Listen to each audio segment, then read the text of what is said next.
Good evening, ladies and gentlemen. On this episode of Firetalk Radio, we are going to talk about the 1 year anniversary of the big pullout of Afghanistan. We're going to make fun of some little bit of Liz Cheney and her loss. How people are buying body parts off of Facebook from Pennsylvania, kind of weird, and how the potato head is now gone from CNN. To this and more on Firetalk Radio. I can only count to four. I can only count to four. I can only count to four. I can only count to.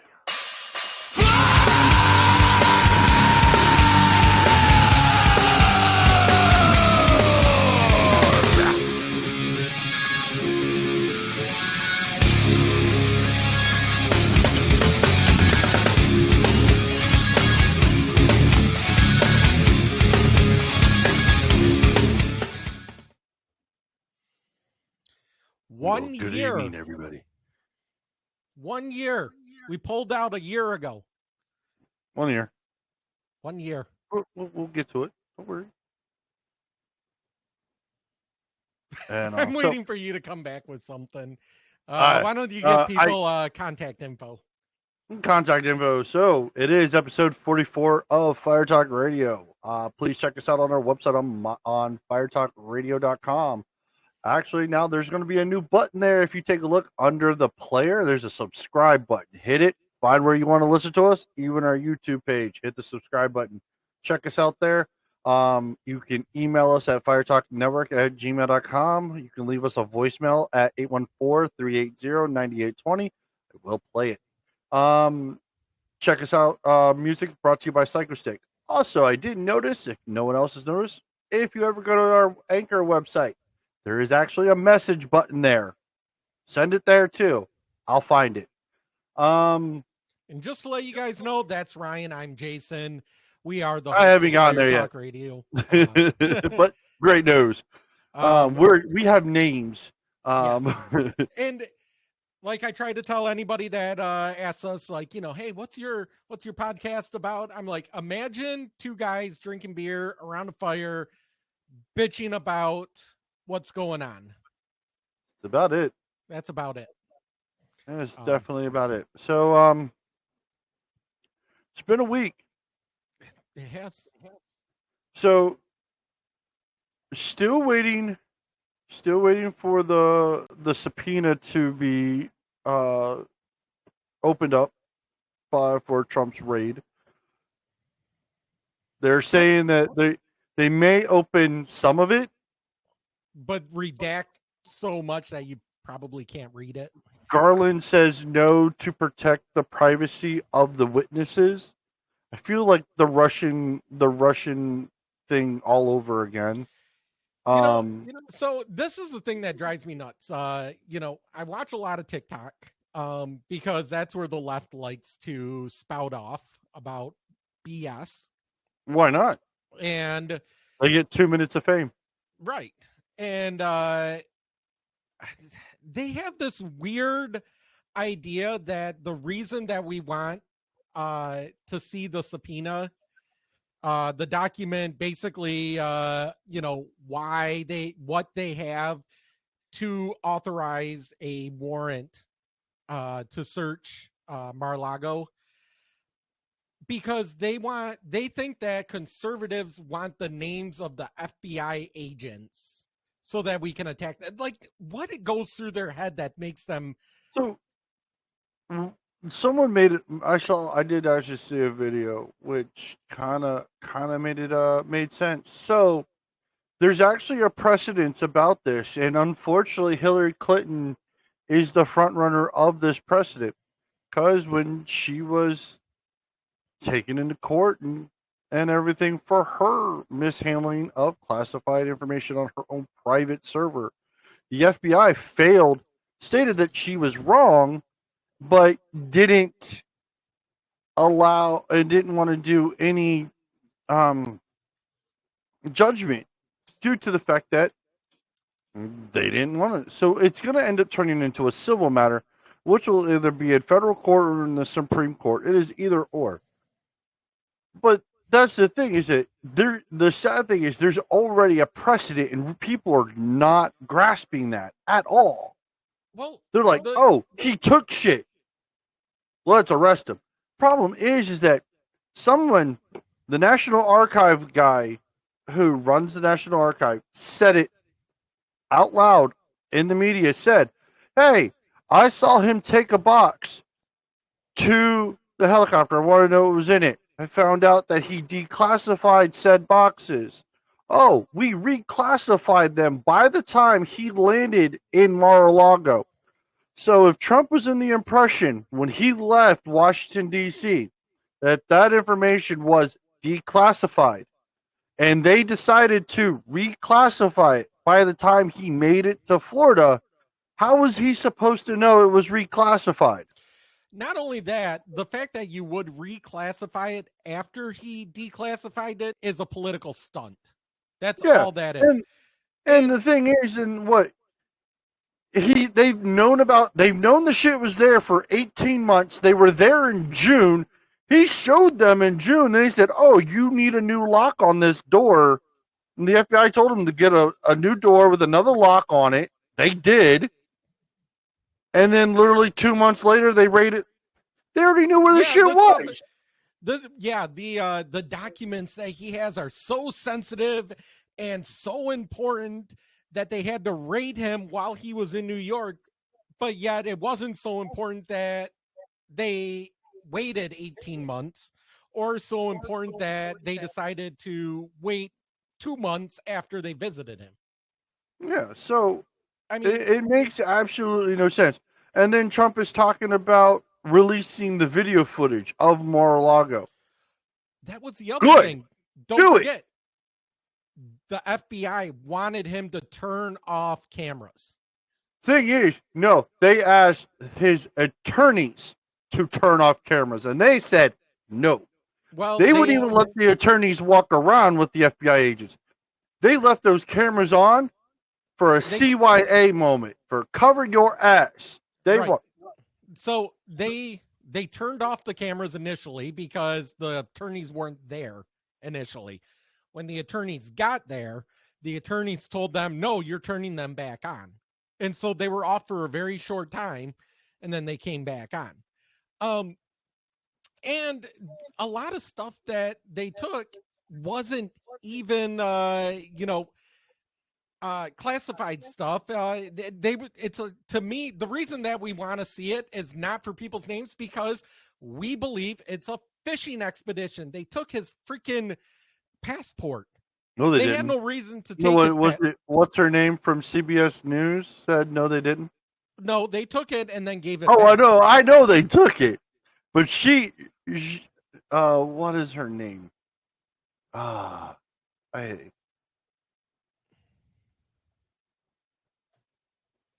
damn it, I had it.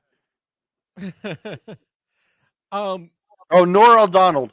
Nora O'Donnell from CBS Evening tweeted out right after Trump put it on True Social that they took 3 passports. Norm Macdonald went out and said, no, they didn't, without even getting clarification.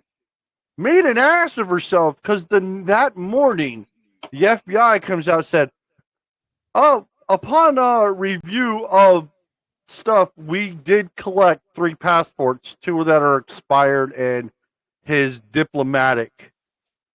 Oh, and then there's this fucking dude. And then there's this guy who, I'm sorry, this is again why. Every time I see this guy on TikTok, I swear to God, he's going to have a heart attack with a brain aneurysm or something. He looks like he has a chemical imbalance. But big news, Donald Trump's passports were seized by the FBI. They are cracking down on Trump, and the reason we know this is because Donnie posted it on Truth Social. This means he can no longer flee to Saudi Arabia. He can no longer seek asylum in Russia, which means he has to stay in America, the country he betrayed, until he is indicted for one of his many federal crimes. Justice is coming, Donnie. I gotta ask, what one federal crime has he? Right. So I that's believe we're that's still in the country where you're innocent until proven guilty, not guilty until you're proven innocent. well. The other thing is the stuff that they claim. Out of the three, two of which, one was the National Archives. You know, that isn't an actual crime. That is a procedural thing. Like, oh, you can be fired for it if you're, if you take something that you're not supposed to from the national, or withhold something. You can be fired if you're an underling, and they have that ability. But that's not like a go to jail, criminal offense. The Problem only is thing they that's have even to prove intent. well, no, that's for the Espionage Act. And for the Espionage Act, they have to prove intent. That's why Hillary Clinton didn't get charged, or that's what they claim the reason was that she didn't get charged, is because She had intent. But they claim she didn't have intent.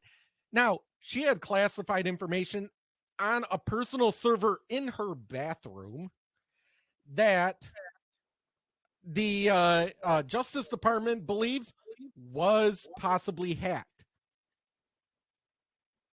So whether she intended or not, she put it in harm's way. How do you hack paper documents out of Mar-a-Lago?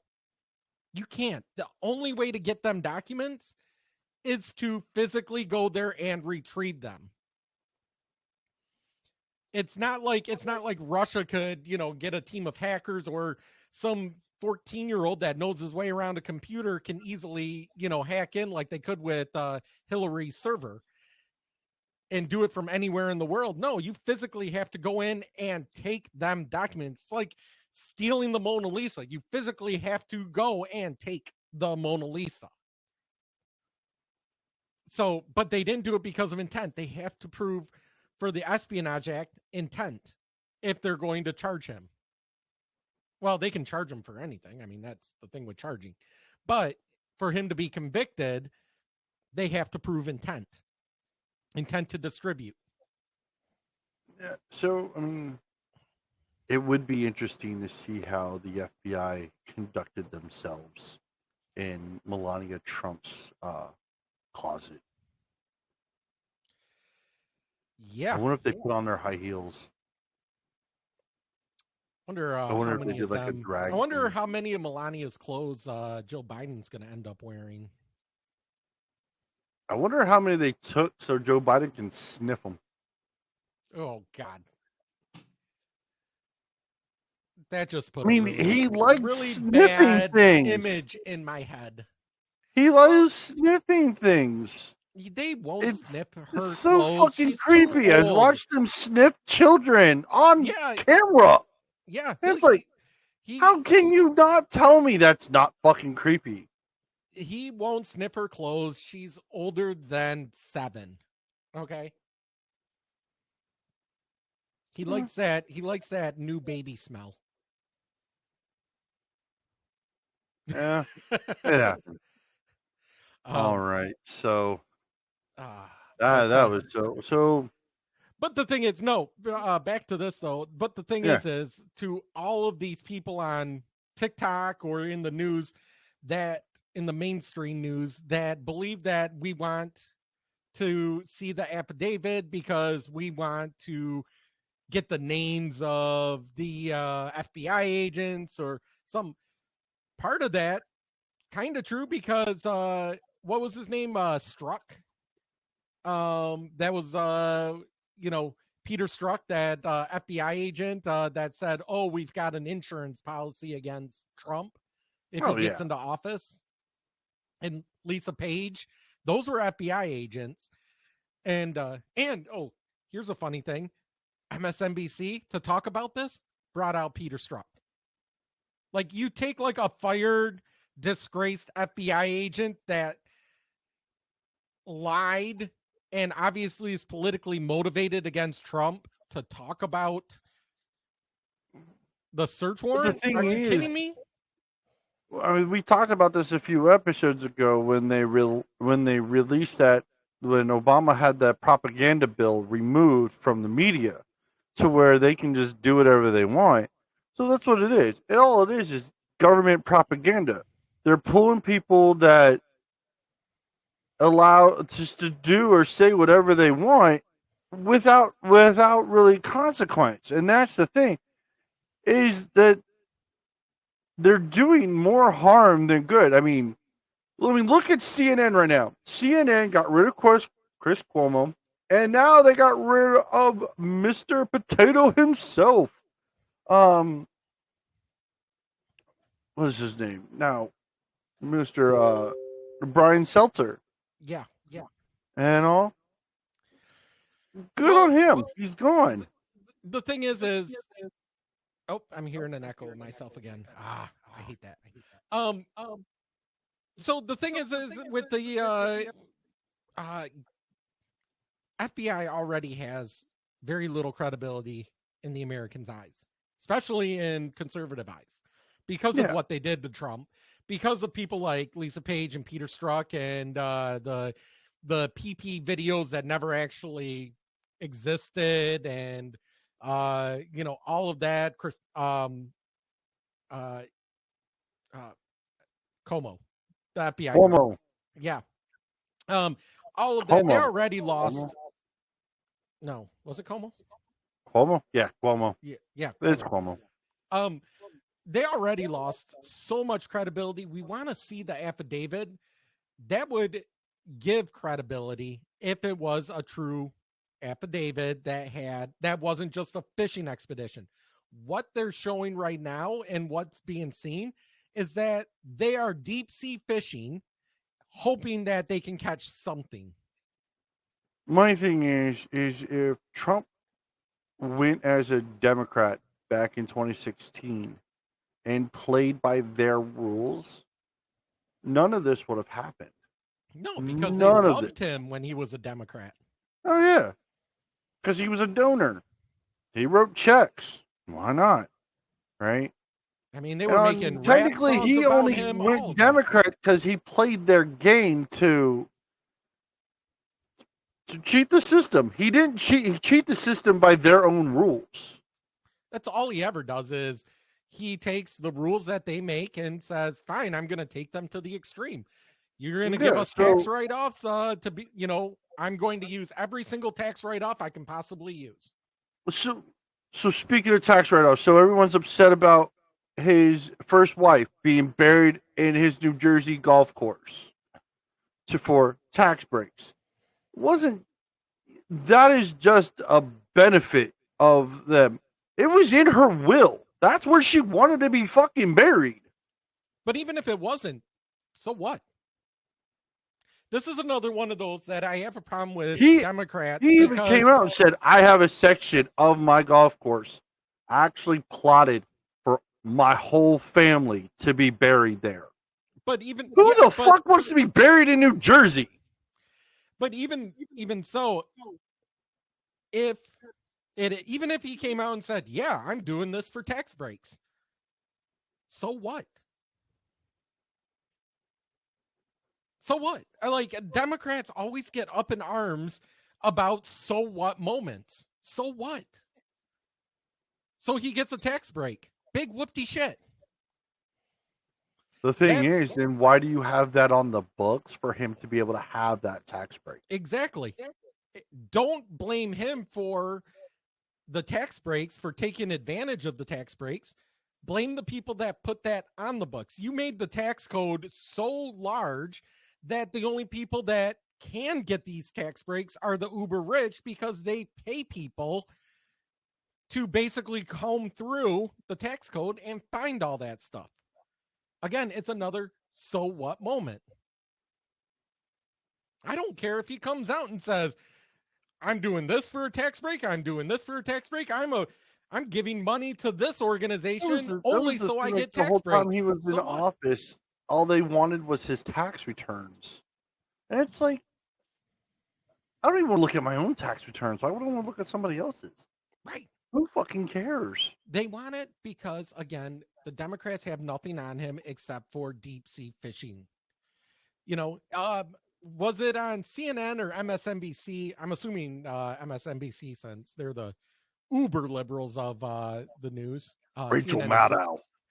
but Oh God, I hate you know, that woman so much. somebody basically said, listen, we got Al Capone. We knew he was killing people. We knew he was committing all these crimes. We got him on tax evasion. We know Trump is doing all of these bad things. We'll get him on something. If we can find something to get him on. Well, no, that's not how the law is supposed to work. The law isn't supposed to find a person and figure out the crime. The law is supposed to be, here's the crime, and prove the person committed it. Not let's find a crime to pin on a person. But that's what the FBI looks like they're doing. That's what the liberals want. That's why all these people like Doofus there, talking about him running to Russia, running to Saudi Arabia. They have all these conspiracy theories in their head that he has to be doing something. And all they're doing is solidifying in people like me that wasn't going to vote for Trump in the primaries next time. But you know what? All the stuff you're throwing at him, I kind of want to see him back in office now. If to just give you the middle finger and say, there you go. My thing is as most people are going to say, because everyone has the thing about the 2020 election. Okay, 2020 election aside, if it was stolen or not, okay, he's not in office. But if he wins in 2024 with a landslide, it's going to be a middle finger, because it's be like, well, you should have just left him in office. Well, the thing is he's not going to win. A Republican is never going to win the popular vote ever again. No. Because, and that's why we set up the Electoral College, is so that the popular vote in New York and California don't run the entire country. That the reason that they get more weighted votes in smaller states than in bigger states is so that it evens out, that the people living in the small state, their vote essentially evens out with the big states. California, I don't think will ever go red again. The last time it went red was during Reagan's second term. Second term, yeah. Yeah. It'll never be, I don't think it'll ever be red again. But that's why we need the Electoral College. If you want to not have a civil war, keep the Electoral College. Once you get rid of that Electoral College like the Democrats want, so that it only becomes a popular vote, and they only need to campaign in California, New York, Texas, Florida, Pennsylvania. You know, like basically the East and West Coast, and ignore all of us in the middle. You're going to see an uprising, because already people think that we don't have a say, our vote doesn't matter. It'll really not matter when you're talking, you know, I think, what is it? Los Angeles County is bigger, has a bigger population than many of the states. No, I mean, you're not wrong. I mean, if the Electoral College goes away, as a lot of people want it to, as a lot of liberals want it to, it's going to be an absolute nightmare. Is the election process in this country perfect? No. Could it be fine-tuned? Sure could. Well, if you dismantle it, though, it's just gonna ruin everything. And the whole point of having the polls and having election day, not election month, not election season, not let's mail in our vote back in September for November.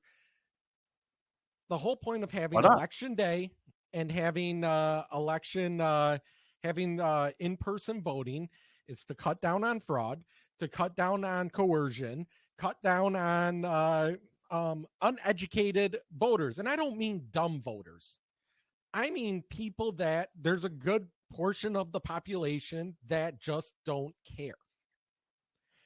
So they're the ones that don't pay attention. They're the ones that don't follow politics. They're the ones that don't, watch the news. My wife, up until a few years ago, didn't know who to vote for. And she would literally ask me, who should I vote for? Because I was the one that paid attention. And in a few of them, she didn't go and vote because she didn't know the candidates. Well, when you have this universal mail-in or the people knocking on doors saying, that are picking up your ballots and going to drop them off, that's them. Are you playing something? No, my fucking weird shit started happening. And I was like, Oh, anyway. The reason that you I was looking at something and it started playing and I didn't realize it was coming through. The reason that you have to go on the day is because, one, information, you need everybody to have the same information. If you have a person voting in September and then new information comes out in October, they can't go back and change their vote. No. So that's why you have one day so that everybody has the ability to get the same information. You make them have to go to the polls so you can verify that they're only voting once. So at the polls, at least when I go to the poll, I show them my ID. I guess I could fill out a thing that says I don't have an ID, but I promise I say who I am. But once I do that, they literally scratch off. Once they hand me my ballot, they write down the number, they scratch off my name so I can't go back and vote again. No. I mean, and at the same time, I can't sit over my wife's shoulder. Like if we were at home, I could sit over her shoulder and go, pick that one, that one, that one, and that one. And tell her how to vote. Fill it out for her and let her just send it in. Right. Or fill it out for her. That's the problem with universal mail-in. You need to have that because that's how you keep it essentially the same across the board and keep it above board. We wouldn't have had all of these questions, even if Biden won by a landslide or won by a small margin, if there wasn't the, tens of hundreds of thousands of mail-in votes, there wouldn't have been a question about it. Even with all the stuff of them recounting and doing these, stuff, there wouldn't have been a question about that because all the stuff would have came in initially from the precincts. And the precincts would have counted it. And you wouldn't have had to have all these people counting mail-in ballots until the next day and shutting things down. And, here's more boxes that magically appear in the middle of the night. There wouldn't be all that. And if Biden won with everything above board, voting on the day of, I think you'd still probably have a few people that would say, no, this was rigged and stuff. But not nearly as many questioning it. I still question it just because there was a lot of chicanery going on. There was a lot of stuff that was not just seemed to be on the up and up. We can hope for the best. I remember that night. I had friends that were poll watchers in Detroit, and I was getting texts saying, hey, we need everybody to come down to Detroit, to Wayne County, because they're locking out Republican poll watchers. And they're not letting us in to be able to verify. That was that was like at 11, 12 o'clock at night. Oh, yeah, that sounds about right. That was before it was even on the news. All right, so just remember, November's coming up soon. This part of the election in 2022 is just as important as 2024. Because you got to remember, the House represents the people and the Senate represents the states. So you need to vote for the people that you feel that would represent you or the state, period. And here's the other thing, which is I'm going to bring in this video of Liz Cheney. Oh, yes. Liz Cheney lost her primary in Wyoming. Yeah. But the video, before we get into that, talks about and mentions how in Wyoming, she still lost by a landslide. Democrats were actually told to register as Republicans. Now, here's the thing. In certain states, when I was in Oregon, I was either a registered Democrat, Republican, Independent. And when it came to the primaries, if I was a Republican, they only gave me the Republican. I could not say I'm voting Democrat this year. Yeah. I had to, ahead of time, change my affiliation. Michigan isn't like that. There is no registering Republican, Democrat. You walk in and they say, okay, on the left side is a Democrat, on the right side is Republican. You just have to stay on the side. Once you start at the top, you can't go back and forth. So one of my theories, and I mentioned this before because of some of the people that got elected in the primaries, I think there's a lot of Democrats that voted Republican knowing that the Democrat had no opponents. There was nobody opposing them. So why vote for them? They were voting Republican so that they could get somebody in that they know was not a good candidate. And they were voting for the rhino. Liz Right. Cheney, in the end, that's the thing, is when Trump was in office, his ultimate goal, as Kennedy, when he was in office, was to get rid of the swamp. Look what happened to him. The minute anybody talks about getting rid of the swamp, fucking shit goes weird with them. All these swamp creatures come out and shit goes weird because they're controlling their minions. Yep. So here's NBC. This is from NBC Nightly News. Mm-hmm. There may be no greater political antagonist to Donald Trump than Liz Cheney. This is Donald Trump's legacy, but it cannot be the future of our nation. Trump, in turn, has declared her re-election campaign to be his biggest target. She really represents despicable things. Cheney voted to impeach him after the insurrection at the Capitol last year and is now vice chair of the January 6th Select Committee. President Trump summoned a mob to Washington for January 6th. But back home in the deep red state of Wyoming, she's on the cusp of losing. Why not Liz Cheney? I think because she went against Trump. She voted for Yeah. the impeachment. She's a sellout. Yes, betrayal. Vowing to oust her from office, fellow Republican Harriet Hageman, a land use attorney backed by the former president. We're fed up with Liz Cheney.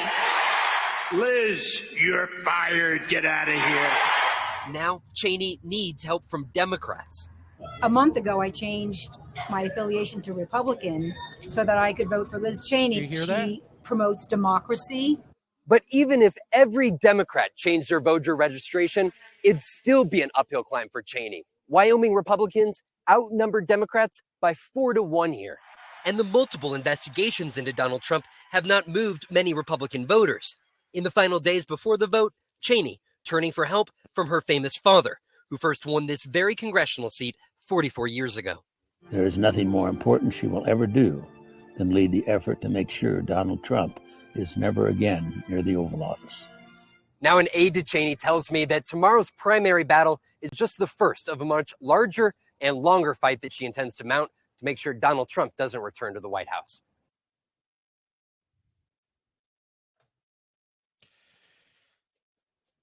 Yeah, she can fucking suck a nut. So she lost like 28 points to 66. Like it was a landslide. And I wonder how many of them 28 points was Democrats. Probably were. Probably all of them were. Like, I can't imagine too many Republicans vote. I think it would have been a bigger landslide if Democrats didn't pretend to be Republicans. just so that somebody else didn't take the spot. Before we get back to Liz Cheney, so in our congressional district, we had what's his name, Meyer, that also voted against Donald Trump. Yeah. Voted for his impeachment. And I think he is on the January 6th committee also. I didn't vote for him, but the guy that got it, I don't think will win in our district because we're a very high Democrat district. I voted for the guy that wasn't him that I think could have won. Sure. But a part of me thinks because the Democrat in our district was unopposed, all them Democrats said, hey, let's vote for this guy that most likely will not win. Most likely. And that's you should run for the Senate or run for an office under Republican in your area. That's what you should do. I've worked on a number of campaigns in my area, Republican campaigns. One person that I worked for won. But like I said, we're a very blue area. I mean, every area is a blue. I mean, hell, the state of Pennsylvania is all blue at the edge. Everything else is red. From Philly and Pittsburgh is blue. Everything else is red. And I had to listen to a lot of people like, you're only all red because it's property. Property is not people. Oh, yeah, that whole, well, property doesn't vote. Property doesn't vote. The fact is when in those cities, including Detroit, including Grand Rapids in Michigan, they're in their own Democratic echo chamber. Oh, yeah. And they can't comprehend why the people outside that actually have to work for a living and actually have to raise their family, off the land or, travel for a job, I heard one not that long ago talk about, well, what's gas prices matter when, just take the bus to work. If you live in the middle in a of New major York, city, that's fine and dandy. When you live out in the middle of fucking bumfuck Egypt, you got no choice but to drive your own car. Right. For us, driving to work is a 40-mile-a-day round trip. So gas prices are a big fucking deal. And then it was like, oh, why don't you move closer? Well, the problem is, living out in the middle of bumfuck is peaceful. Yeah. I live in the middle of nowhere. It's fucking fantastic. I don't have neighbors. It is, and when you get to go outside, you can look up, you can see the fucking stars, and it's quiet. You can hear a pin drop. Right. If I want to burn shit in my backyard because I don't want to throw it out and pay to have it hauled away, I'll make a burn pile and burn it. That's what I do. Actually, I had a bonfire not that long ago. Fucking, it was like towering. I was like, oh shit. And then the wind started picking up. And I was like, oh, this is going to be fantastic. I'm going to burn down the valley. So, but yeah, Liz Cheney lost, and I couldn't be happier. I think everybody was ecstatic that Liz Cheney. Here's the great thing. Of the 10 people, 10 representatives that voted against Trump, only two of them are making it into the general election. Yeah, like 4 of them didn't even decide to run. Yep. The other four lost. Got primaried. Yep. and 2 of them made it. And everyone says it's because Trump, Trump was endorsing someone else, and we found no. It's not because Trump told me to. It's because you showed your true colors. Oh yeah, that's what it comes down to.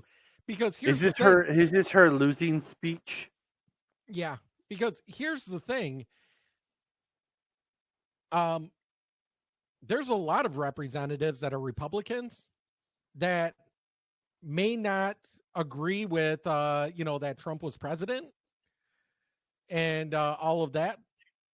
But they also weren't so against him that they used their platform to try to speak out against him at every turn with nothing to back it up.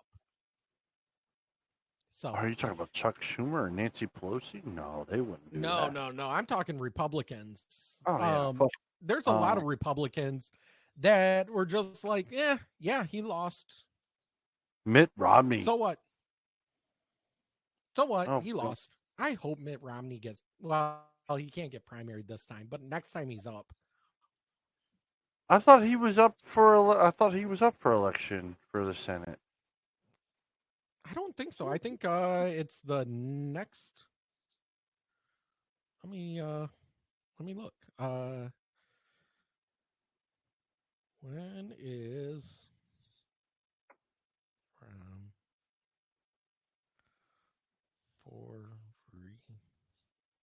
2024? No, it is in 2 years. Okay. So yeah. I knew it wasn't this one.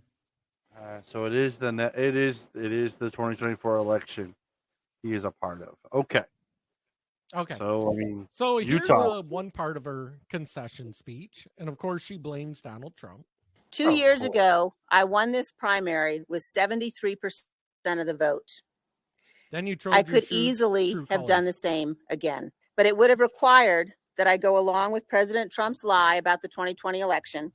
It would have required that I enable his ongoing efforts to unravel our democratic system and attack the foundations of our republic. No.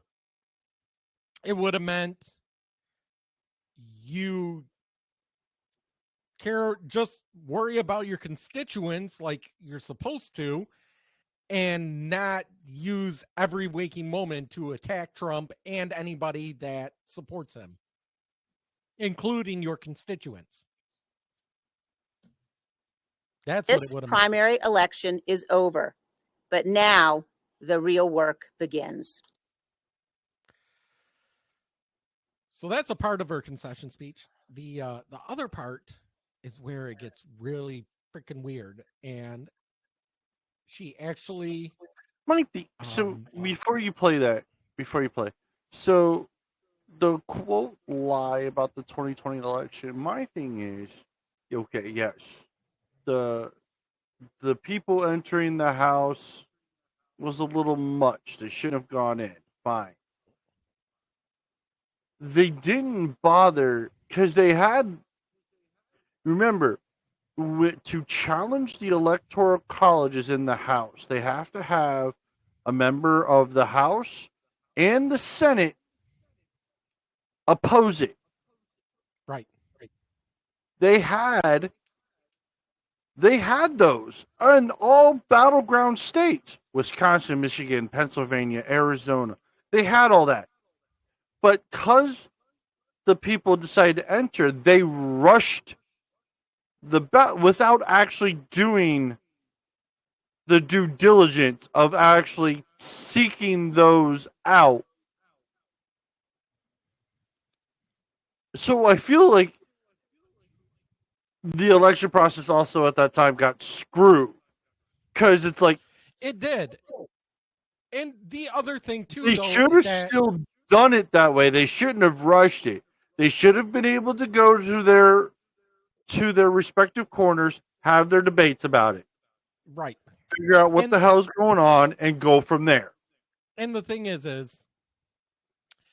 so the lie about the 2020 election is, it's the fact is that it was stolen. Okay, why does everyone in America feel?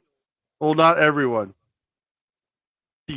the 79 million people that voted for Trump believe that the election was stolen from someone who got 81 million votes for Biden, because it doesn't fucking make sense. Right. It's apples to fucking oranges. And you're talking about Biden, who basically stayed in his basement during the entire campaign. Had Trump nobody. Trump still campaigned. I went to one of his campaigns. We had to have 10,000 people there.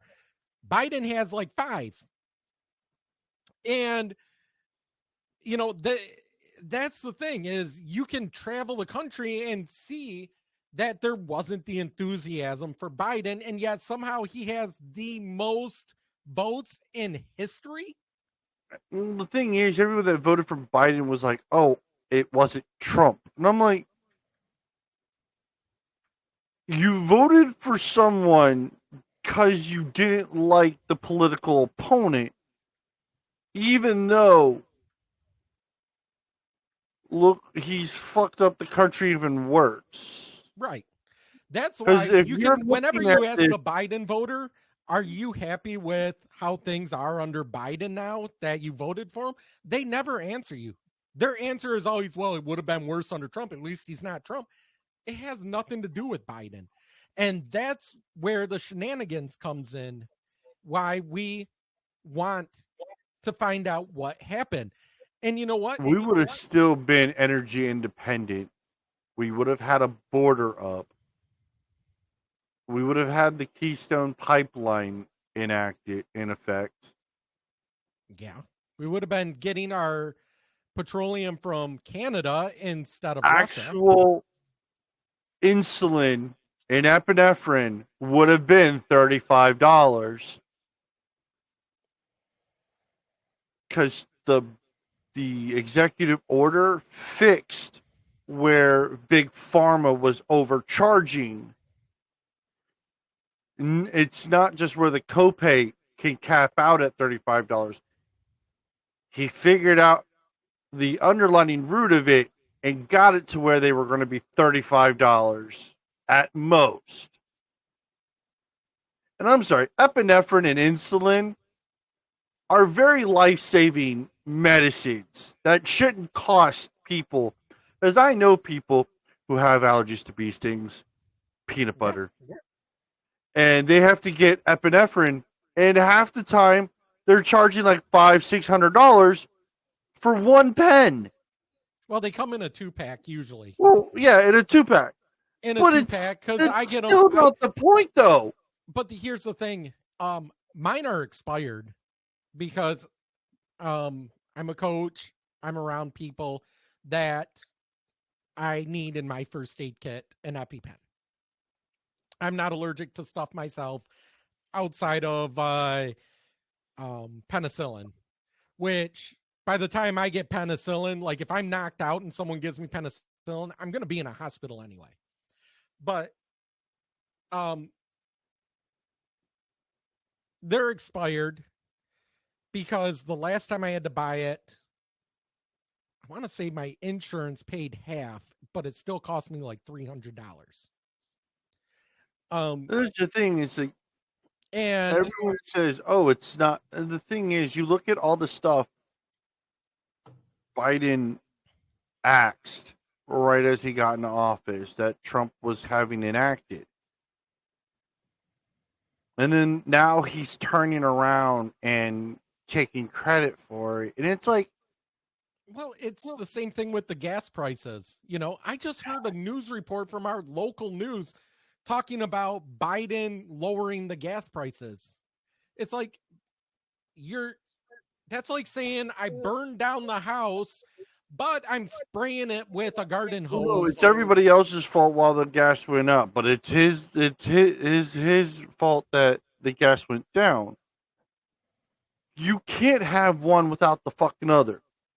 It's the Sesame Street song. One of these things is not like the other. Only reason that gas is dropping right now is because, one, Biden is putting out 1 million barrels a day from the strategic oil reserve that is going to run out in November. China. 1 million barrels a day.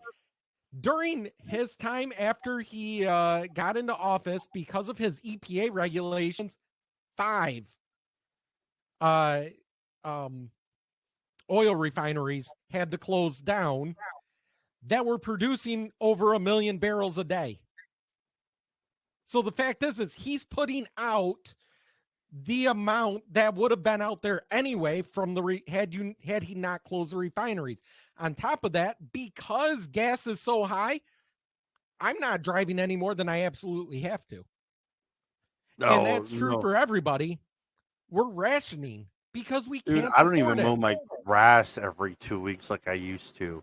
Oh, I used to mow it every week or every few days.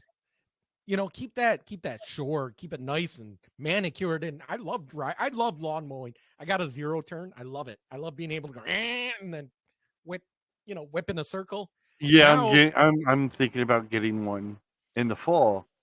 Now, but it eats gas compared to my old one. Now, I cut it 3 weeks ago, and I'm looking at the grass going, damn it, I got to cut it this weekend. It's literally like you can see like weeds and stuff, growing up in the grass, and it's like, oh. I got wild asparagus growing in my yard. Although I got to check before I go out and cut again. Last time I cut, I had ground wasps. And I think I killed them all because they attacked me. I got stung like 4 times. And I went out there and I'm like, you know what? You guys are all dying. So I went out there while they were sleeping. And I took one of them big blowtorches, like the ones like you used to kill weeds or, big long blowtorch. Yep. Puts out. I took that thing, turned that thing on, stuck it down their hole, and just fried the hell out of them. Like you guys, I need to go back out and check. We had one.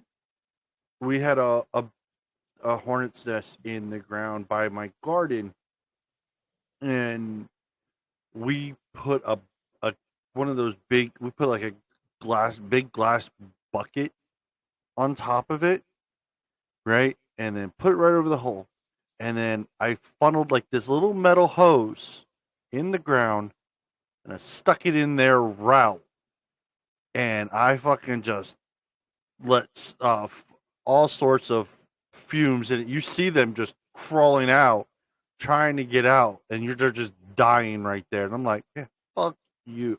I didn't realize how big it was until then the queen finally came out and died. And I'm like, well, fantastic. Well, speaking of queen, by the time I was done, it was like talk about she's Abraham Lincoln. It was like truly scorched earth. Yeah, so here's Liz Cheney comparing herself to Abraham Lincoln. This is about as despicable as you can get. I mean, Biden called Trump Abraham Lincoln. The great and original champion of our party, Abraham Lincoln, was defeated in elections for the Senate and the House before he won the most important election of all. Lincoln ultimately prevailed. He saved our union, and he defined our obligation as Americans for all of history. Speaking at Gettysburg of the great task remaining before us, Lincoln said that we here highly resolve that these dead shall not have died in vain, that this nation under God shall have a new birth of freedom, and that government of the people, by the people, and for the people shall not perish from this earth. As we meet here tonight, that remains our greatest and most important task. Most of world history is a story of violent conflict, of servitude and suffering. Thank you. I don't remember where I heard. I think it was on Gutfeld. Somebody said the only real comparison between her and Lincoln is that neither of them are going to be president anytime soon.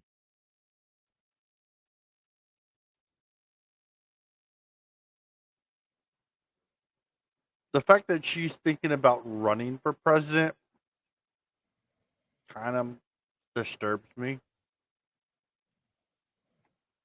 Because if she's running, then they may try to push her. But I don't think she'll do anything.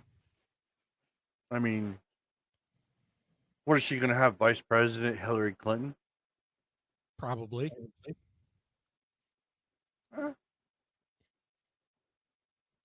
Cheney and Clinton. The thing is I didn't care for her dad as vice president. I can't imagine. Her father was a warmonger. Yeah. Well, her whole family is. That's the thing. They go back generations. And she's probably the worst of them all. You know, and she truly sold her soul to be liked by liberals. Like, they're squishy Republicans, rhinos or squishy Republicans that are like, meh, I can see, you know, that won't stick to their convictions. She literally sold her soul to the liberals. Oh, yeah. That's why she won by 72% last time and lost in a landslide this time in the primaries. Not even in the general where Democrats are voting for other Democrats. In the primaries of only Republicans, where she should have won had she had kept her mouth shut and done what just about everyone else did, which is, yeah, there might have been something going on, but you know what? We need to look forward to the future. She probably would have won with 90-some%. But no, she couldn't do that. She had to sell her soul and become a patsy to the Democrats. Like I said, if she ends up, I will make a prediction now. After November, you will see her every day on MSNBC. Because anytime you see a Republican on MSNBC, they're not a true Republican. They are a tool for the Democrat claiming they're a Republican or claiming they're conservative. But they're nothing but a liberal tool. That's it. And as soon as she stops being useful to them, they're going to push her aside like she was nothing anyway. I mean, they only like her now because she's Maddow was useful very to them. good for that. I'll give her that. She's gonna have Joe Scarborough. Remember, at one point, Joe Scarborough was a quote-unquote Republican. Fuck him. Yeah. Yeah, he can eat shit. He's just as bad. So that's the thing. She is nothing more than a liberal tool. She's a tool to them. She has no thoughts of her own. All her thoughts literally come from the DNC. She even married. I feel bad for her husband. She probably wears the pants in that marriage. Yeah. If you really think he's about whipped. Okay, moving on. Hey, Ryan. Happy anniversary. Anniversary. Oh yeah. Yeah, the great pullout that nobody wanted. For those hasn't anybody mentioned that, you know, a true man never pulls out? I mean, don't think about that too the hard. toaster strudel is kind of one thing, but this is completely different. So it is 1 year ago when Joe Biden decided to leave Afghanistan. In leaving $8 billion worth of merchandise, let alone putting all of the women and children in Afghanistan he got his into helicopter essentially moment. sexual slavery. So he got his helicopter moment, like what's his name from Vietnam in Saigon. He got his same helicopter moment in Afghanistan at the embassy. So a very similar helicopter moment. Right when down we to pulled people falling from the airplane. Do you remember that? Oh There God! was that From video of the person that tried to climb in the wheel well. the C-50, yeah, the C-17, yeah, the fucking flying city as it is. It was so horrible to watch. For like a week straight, we The were thing just is, watching this. It was watching a car accident go on for a week. Problem is that Trump actually had the whole setup thing set up in stages. All Joe Biden had to do was fulfill each fucking stage. Right. But honestly, you fucking retard just say, get the fuck out. He could have pulled out by during basically the saying, Obama hey, administration. you know what? We're going to evacuate people from our air base that's actually fortified. Instead, what did he do? He like pulled everyone out in the middle of the night and went, oh shit, we need to get people out of there. What are you talking about? There's still fucking people there. I know. There are still people there now.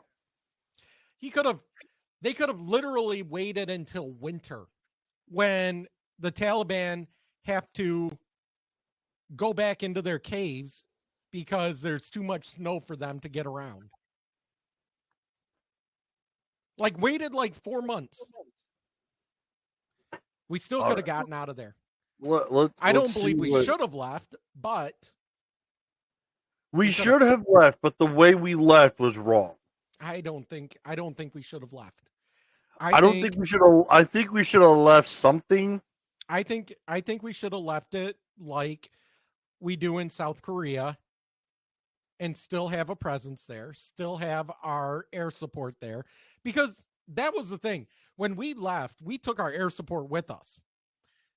The Afghan military, the reason they laid down their arms is because they were outnumbered and outpowered without our air support. They were doing 90% of the fighting, but they were calling in our air support to assist them. That's what we should have kept there. Kept our air base, kept the presence. We still had drones right there. We still had air support. We still had helicopters. We could have moved soldiers quickly where they needed to go, but no. This freaking potato decided to, he's not even a potato, he's a kumquat. Decided to, in the middle of the night, take all military out of there and then go, oh, damn, I guess I should have done something different. So here's information. Here's Fox News 1 year later. Remarkable scenes right now in the capital of Kabul. We just saw a line of pickup trucks go by with Taliban fighters on the back, guns in hand, celebrating the 1 year anniversary of their takeover of Afghanistan. It comes as this GOP report indicates the Biden administration waited until the last minute to make decisions about the evacuation from Kabul's international airport last August. We've got to look this week at the suffering that the Afghan people are now facing under Taliban control. Take a look. 11-month-old Robani struggles to breathe as his mother looks on. The young Afghan is one of more than 1 million children under 5 who are acutely malnourished in the Taliban-controlled country. It makes me very sad when I see him in this condition, 35-year-old Fatima explains. I have lost 3 other children. This is the 4th one. A year into Taliban rule, Afghanistan's economy has collapsed. The United Nations now estimates 97% of Afghans are at risk of falling below the poverty line. The Taliban's controversial and archaic governing style has increased international isolation, putting at risk billions of dollars worth of aid that acts as a humanitarian lifeline for this country. A strict interpretation of Islam is guiding life under Taliban control, making it impossible for a separation between mosque and state. Right now in Afghanistan, listening to music is outlawed. Women must be covered when in public, and the majority of teenage girls are banned from participating in secondary education. The Taliban claims this is equality. Are women free in Afghanistan? Of course. Women can't go out in public alone at night. They can't serve in senior government roles. They have to be covered when they go into the streets of Kabul. How can you describe this as free? The laws of the country regulate how people conduct themselves when in the public. That does not in any shape, way, or form mean that someone is free or is not free. An American official tells Fox News that the State Department will deliver a report to the White House in the next few days detailing what went wrong with that evacuation last summer and how so many U.S. allies were left behind. Brian, Ainsley, Steve. All of that is literally on this potato's head, this kumquat's head. Those deaths, those children, those malnourished children is because of our president. Those girls that cannot even go to school, listen to music, are being sold into forced marriages is because of our president.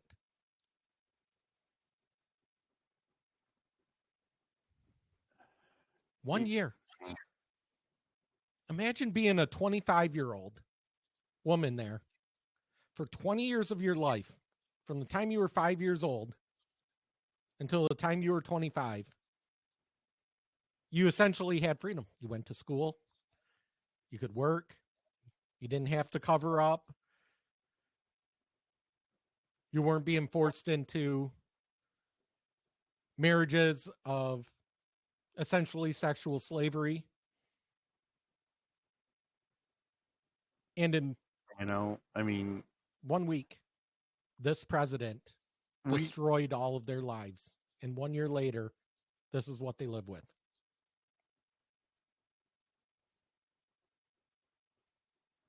Unfortunately, there's nothing we can do about it now. We have to, unfortunately, live with those consequences of our potatoes' actions. Is it a terrible thing? Yes. We fought. I have friends, I have family who fought in Afghanistan. I have who feel like they wasted their time there, literally just giving the country back to the enemy. I have a friend that is so angry because his legs burned. He was in the hospital for months because of I don't know if it was during a firefight or what it was, but somehow his legs got torched. Yeah. And they still work, but as he put it, he's always in pain. He wears shorts, but he has to wear long socks. He can't wear pants because stuff rubbing against, but the socks, Sure. And he's so angry because, as he put it, whether there was the Taliban there or not, when he got there, he saw that he was fighting for the people. And the kids would run up to him and, up to the soldiers and wanted to, hug them and all this stuff. And that's what he said all of them were fighting for.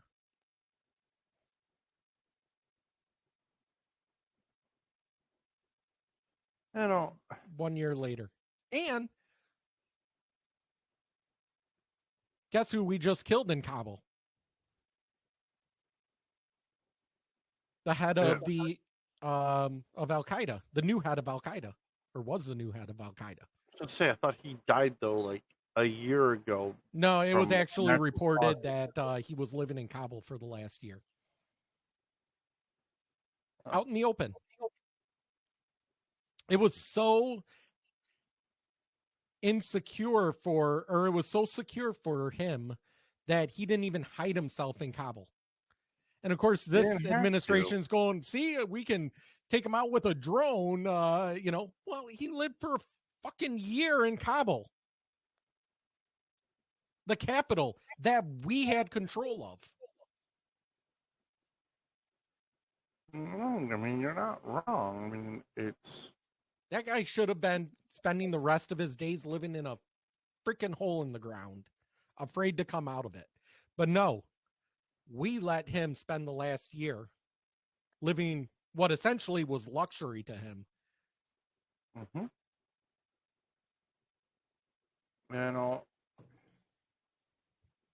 I want to say I want to say I'm surprised, and I want to say, oh, this, but unfortunately, I'm not fucking surprised. I'm not surprised at this at all. I'm not surprised at the situation. I'm not surprised of how it was done. I'm not surprised of anything. You look at everything that this administration has done in the last 18 plus months has been a glorified, I'm blaming everybody else for their mistakes. I'm not taking any responsibility. I say we're going to be transparent, but I'm going to close the doors on everything. It just doesn't, and then knowing that, yeah, it's been a year since the grade A fuck up of Afghanistan. Biggest fuck up of my life so far. And then it is closely compared to how we left Vietnam. And it's like,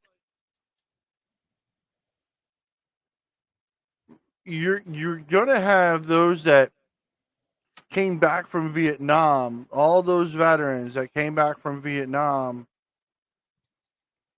that felt worthless and felt like shit because how nobody wanted them there in the first place. And then we had the issue with Afghanistan. Yes, we wanted everybody there. That is the thing, that's the only twist in this, is that we wanted our soldiers there in Afghanistan. We wanted in Iraq because of what happened in 2001. A lot of people didn't want Iraq. Remember, in the early 2000s, they called Afghanistan the righteous war, but Iraq was Bush's war. Yeah. So, but it was there for a purpose because of 9/11. We were there to avenge 9/11. For our younger generation, if you're listening, if you don't know what 9/11 is, look it up. I remember 9/11. I remember that morning. It was the fall after I graduated high school. It was that fall. I had worked overnight that night, and I had just gotten up, and I didn't see the first tower fall. I saw the second tower. But I mean, it was the first time since World War II that an enemy struck the United States on home turf.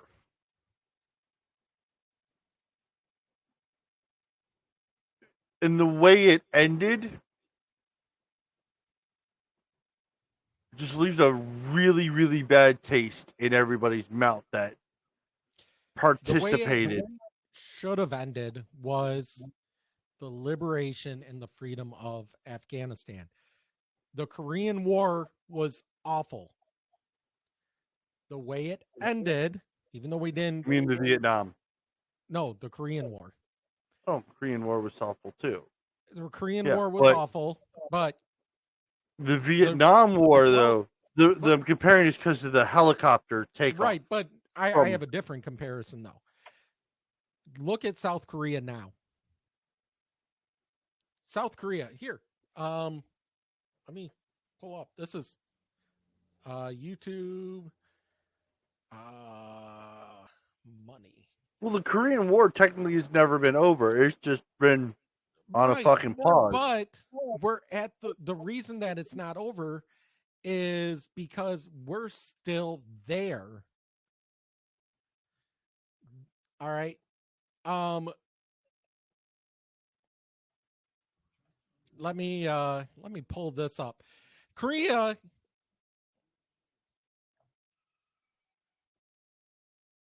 didn't just, out of nowhere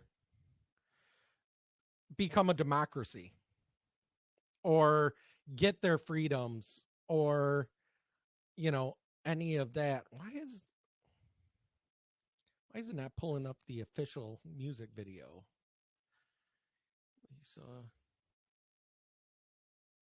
Official video.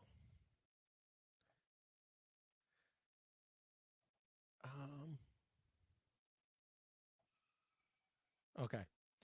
So, with Korea, I want to say it wasn't until the 80s that they really started, that they were even while we were there, South Korea was still basically ran as a quasi dictatorship until the 80s. It took over a generation because we were there essentially since the end of World War II. We stayed there to keep an eye on Japan, and then we got into the fight with North Korea and all that. But we stayed there because if we left, China, North Korea would take over South Korea. South Korea was already, a totalitarian ran state. It wasn't until the 80s, but now we're 3 generations in? Something like that. 3 generations that we've been in South Korea, and we get music videos like this from there. This is Lisa. It's the end of the month and the weekend. I'ma spend this check, everything on me. Yeah, I'ma tip myself. I'ma spend it on myself. I'ma so, like it's pouring up, pour it on myself.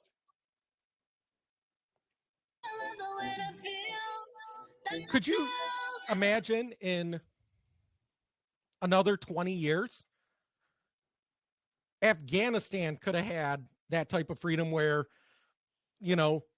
they have pop stars being able to sing and dance around and do all of that stuff. But when we got there initially, they were basically what North Korea is. And it's because of our presence. That's why I used to believe like Ron Paul and Rand Paul. I don't know so much of Rand Paul, maybe more so than Ron Paul. I don't know. But either way, I used to be believe that we shouldn't be in other countries. Now, seeing what we can do when we are there, not to force them into democracy, but to keep the bad guys from taking over. Keep the totalitarians, keep the Hitlers, keep the Taliban, keep all of that from taking over. How long? The Nazis. We still haven't left Germany since World War II. Our biggest base is in Germany. But it's because of our presence, knowing that if they fight them, they have to fight us also, and we have the strongest military in the world, that they get the freedom to make videos and pop stars like this.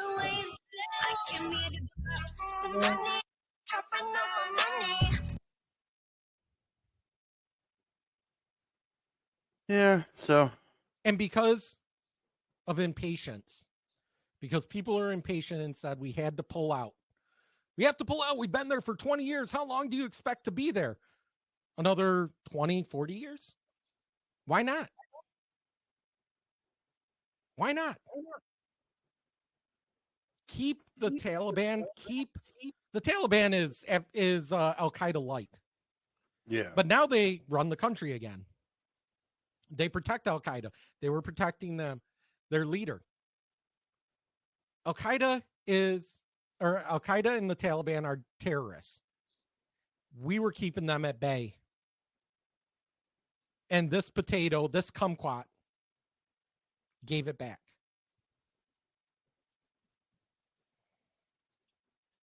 and destroyed all of the work that we did for the last 20 years. It was unfortunate. I mean, all right. So let's move on to a little bit of funny time. We talked about Potato Head is out.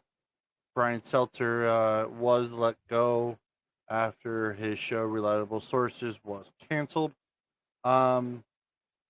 This guy alone is one of the biggest reasons why CNN doesn't feel like they're trusted by. I do remember at one time CNN was like the most credible news source. Yeah. That was back in the 90s. Remember they had a show called Crossfire. They did. And it had what's his name on Fox on it? I don't remember. I remember there was a show. I don't remember who was on it. But now, yeah, Chris Cuomo left. He got fired. Tucker Carlson. Thank you. Yeah. And now you have Mr. Potato Head himself, Brian Steller. And if anyone comes at me because they call him Potato Head, you need to call it everybody because everybody calls him Potato Head. His head is perfectly looking like a potato. He looks like Mr. Potato Head. Like, you give him the plastic ears, eyes, and mouth. Poof. He's there. But no, it's just that he literally knows for a fact that he is lying, but he has twisted it so well to make it sound like he's not. That is the one thing about journalism. If you can make yourself believe it, fine. I know, but it's gotten to the point to where it's not working in his favor anymore. And hell, what their streaming service didn't even last a month. And they even had what's his name from Fox go there, and that was awesome. Chris Cuomo. No. What's his name? Chris. It was Chris. Chris something. Yeah. His dad was a actual reputable journalist. But I mean, no one's sad that he got fired. I can tell you right there. No one is going to be sad that he got fired. No one watches CNN to begin with. Their ratings are so awful. No, people fucking watch. It's just fucking like weird, I know. Well, the thing is I know cable news isn't quite as prolific as it I used. flip through. I flip in the morning. I have my local news on, and then I'll periodically check out what MSNBC is saying. I'll periodically click on CNN, and then I'll click on the Fox, click on ABC. I mean, I'll rotate, and it's like. So when someone asks, so where do you get your news sources, and you can't say one, you can't just say Fox, like they want you to. No one can say I just you just watch Fox. No. I channel flip through each of them, and then like when I go online, I go through Daily Mail, I go through Newsweek, I go through. I mean, that was the thing. Been doing this as long as we have. You can't just pull all sources. Oh, I'm going to pull all my sources from Fox News because that's only one side of the story. So, like, Fox will have one side. Okay, then CNN may have the same story, but they have a different version of it. So then you got to piece it together, try to figure out what is what. And that is one of the fun things about doing this thing is like, okay, cool. What is what? But he has been a putz the entire Trump administration. he was a huge Obama advocate. I remember watching him during the Obama years, and he was just sucking his dick. I am sorry. I mean, I'm not fucking I'm sugarcoating that all to hell, but no, that's what he was fucking doing. Because Obama didn't do anything wrong. Obama did a lot wrong. And Trump corrected a lot of what Obama did wrong. And now Biden's in and undoing everything that Trump did. And it's just like, you just can't fucking win. Okay. And everyone asks me, I know that. They're like, why do I like Trump? And he's not your typical politician. He actually did what he ran on. Or at least tried to. He got 95% of it. He cut out that bureaucratic bullshit. He didn't go with the bureaucracy. Because the thing is, you couldn't buy somebody that already was giving his money away. Right. He didn't care about the special interest groups. Because that's essentially what a special interest group does, is they try to buy votes from Congress, from presidents, Yeah. We'll give money to your campaign if you do what we say. And Trump was like, really? I can have everybody. I send out emails and people give me $5-10 and I got more money than. Yeah. I mean, he could have called and said, hey, donate. He did it. If he wanted to play their game the way they wanted to, he would have outshined. No, but it's still funny. I still get. Here's one from Jared Kushner asking to donate to President Trump's Save America. I get those all the time. I must get 5 of them every day from them. There's another one from Trump. And the thing is, a lot of those are just auto. I know they're automated emails. So at one point, I signed up during the election, and I can't figure out how to unsubscribe, even though I have. Yeah, no, I just fucking gave up on it. But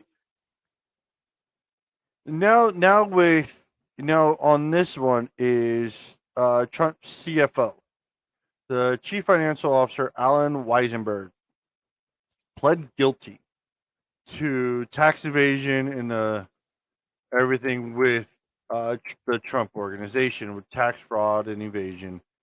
16 counts. He's going away for a while. So, and one of the things is that he agreed to testify against the former President Trump with his business dealings.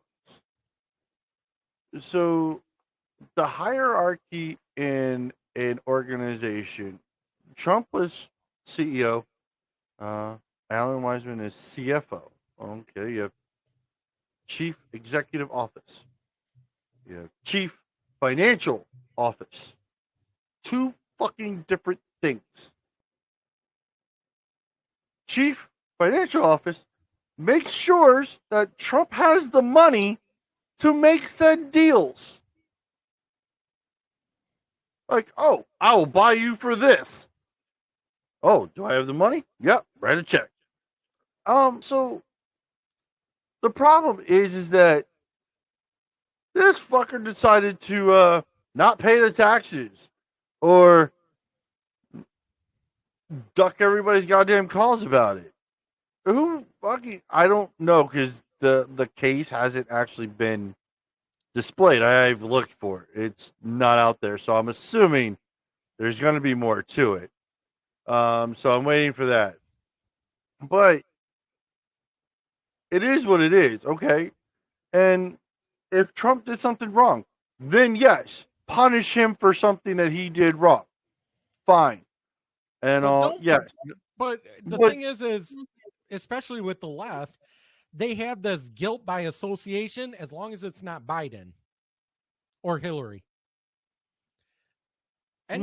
Anybody that has ever shook hands with Trump, if they did something wrong, it's on him.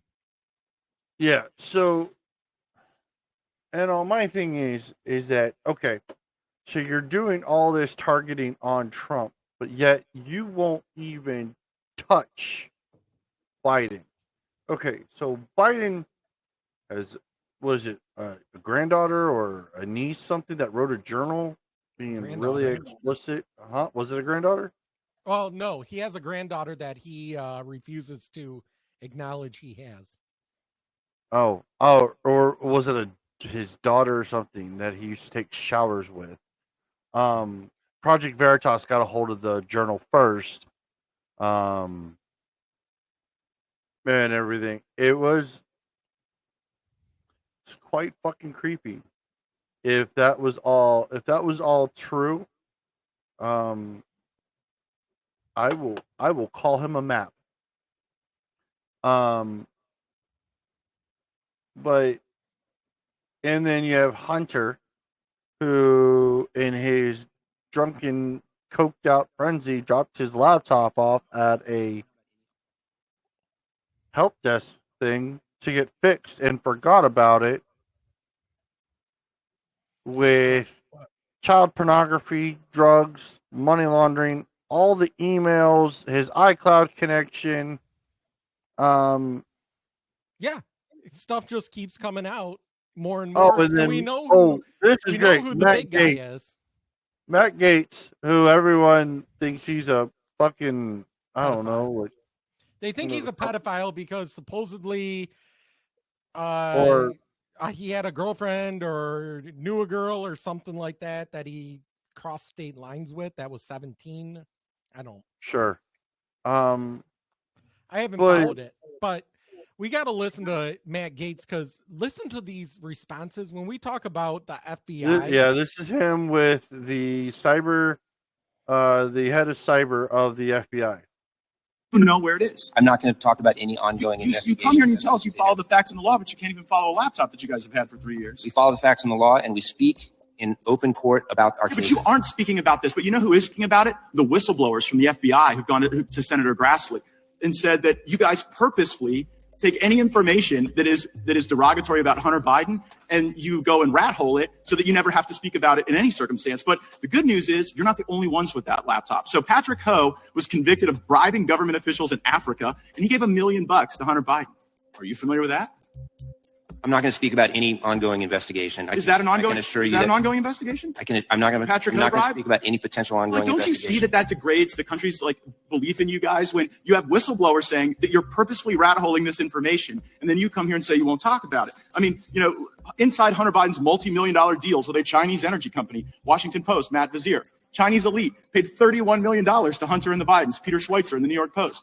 Hunter Biden's business partner called Joe Biden the big guy in panic messages. Do you guys call Joe Biden the big guy at the Department of Justice?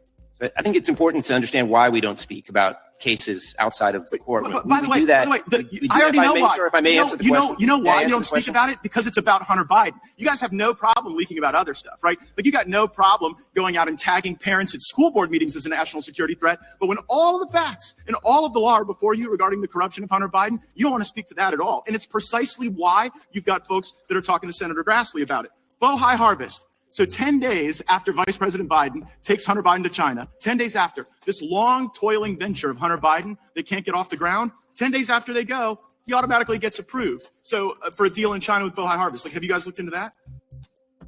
I'm not going to talk about any ongoing investigation. Well, you know who else is talking? Tony Bobolinsky. Tony Bobolinsky told the world that Joe Biden was cut in on a CCP energy deal that was orchestrated by Hunter Biden. Have you guys talked to Tony Bobolinsky?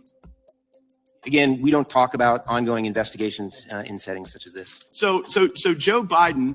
How about this? Will you commit to a classified briefing on these matters? I'd certainly be happy to talk to you or any member of the committee about matters of national security. Okay, well, we do not talk outside of courtrooms about ongoing investigations.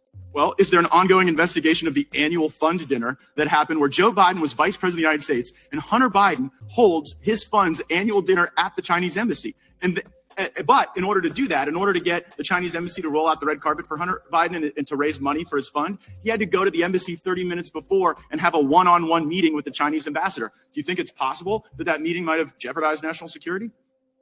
I'm not going to comment about any potential or ongoing investigation. Well, here's the thing. It's pretty easy to see that Hunter Biden is compromised. I think every American knows that's a threat to national security. I think we're watching a crime spree in progress that Hunter Biden is orchestrating. And one has to wonder, like, what are the Chinese getting for the tens of millions of dollars that they're cutting the Biden family in on? What is the Chinese Communist Party getting as a result of cutting in 10% for the big guy? And I just happen to notice that, like, you guys canceled the China initiative that President Trump put in place where you focus talent on those things. You know, Jim Biden said to Tony Bobolinsky that the reason they're able to get away with this corruption is plausible deniability. And that is precisely the plausible deniability that you are animating and exemplifying today. And you know what? Winter's coming. We're going to be in the majority, and then you're going to have to answer these questions for the country.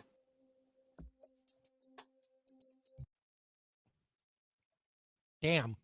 Shortly after that, he actually enters Hunter Biden's laptop contents into congressional records. So now it's there.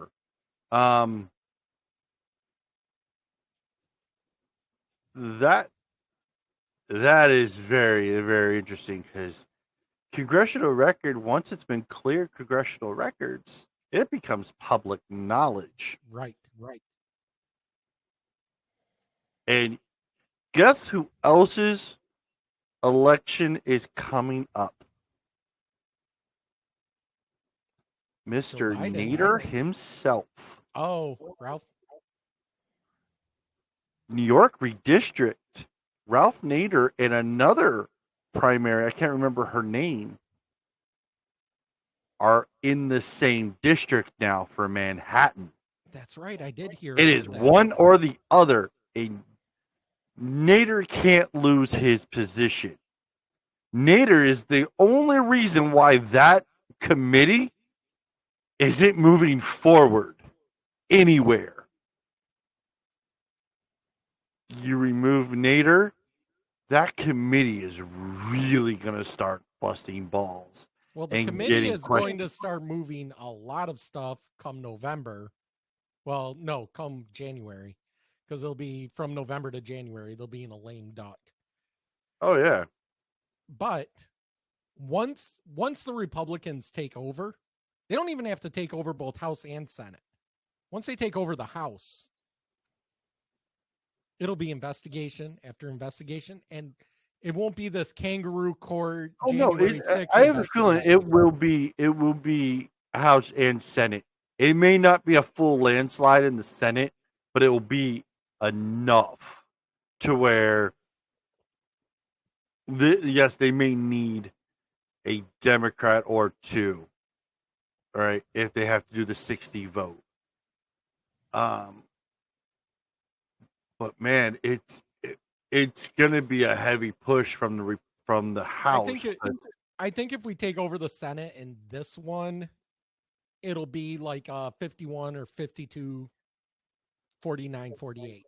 It won't be like a 55, 56.